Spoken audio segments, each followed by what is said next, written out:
సర్కారోళ్ళు తప్ప ప్రతిపక్షం లేకుంటే చాలైంది అసెంబ్లీ. అవు మరి వైసీపీ ఎమ్మెల్యేలు ఒక్కలిగిన రాలే. మా లీడర్ జగన్ గారికి ప్రతిపక్ష హోదా ఇస్తలేరు కాబట్టి అసెంబ్లీకే రామని సాఫ్ సీదా చెప్పేసిండ్రు. అగో రూల్స్ ప్రకారం నడుస్తుంది, మీరు కోరుకోగానే అయిపోతుందా అనేది సర్కారోళ్ళ మాట.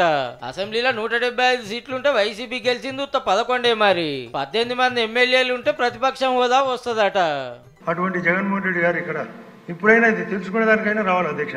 ఇక టీడీపీ బీజేపీ జనసేన ఎమ్మెల్యేలు క్వశ్చన్లు అడుగుడు, ఆ పార్టీ మంత్రులే సమాధానాలు చెప్పుడు నడిచింది. ఉన్నటువంటి ఆటోల మీద, టాక్సీల మీద, మోటార్ సైకిల్ 2 వీలర్స్ మీద ఉన్న ఫైన్లన్నింటినీ క్లోజ్ చేయమని అడుగుతున్నాం అధ్యక్ష. జగన్మోహన్ రెడ్డి గారు ఈయన వచ్చి సర్వనాశనం. జగన్మోహన్ రెడ్డి గారు చూడండి, ఇదిగో మీదే ఫోటో, ఎక్కడ చూసినా ఇదే. 2,53,000 ఇళ్లు ఆంధ్ర రాష్ట్రంలో క్యాన్సిల్ చేస్తారు అధ్యక్ష. ఇక స్పీకర్ సార్ గిట్లా అన్నాడు. హీరో ఎవరంటే మంత్రి గారైనా నోట్ చేసుకోవాలి, లేదా అధికారులైనా నోట్ చేసుకోవాలి.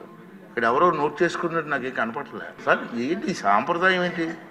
అంతా మా ఎమ్మెల్యేలేనా అని లైట్ తీసుకుంటారో ఏమో మరి. ఇక సెంటర్ వాళ్ళు జిఎస్టీ ట్యాక్స్ తగ్గిస్తున్నారు కదా, దేని రేట్ ఎంత ఉంటుందో పెద్ద టీవీలో వీడియో చూపించుకుంటా చెప్పిండు సీఎం చంద్రన్న.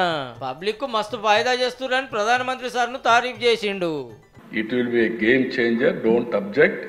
ఫస్ట్ మీరు వెళ్ళి సపోర్ట్ చేయమని చెప్పిన వ్యక్తి నేనని చెప్పి కూడా నేను